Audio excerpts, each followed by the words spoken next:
ये terrace gardening है। Terrace के ऊपर गमले में कोई पुराने बकेट में हम गार्डनिंग कर सकते हैं जो हमारा सब्जी में काम आए। वेजिटेबल भी लगा सकते हैं। हमने पालक लगाया है,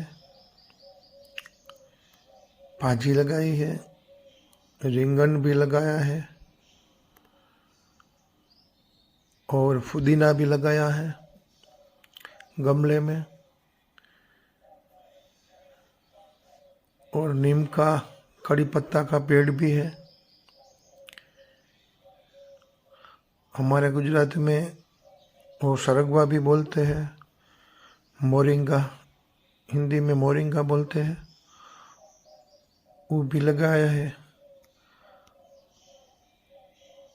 जितनी ग्रीनरी ज़्यादा उतना ऑक्सीजन भी अच्छा रहता है। हमारा आजू बाजू का वातावरण भी अच्छा रहता है।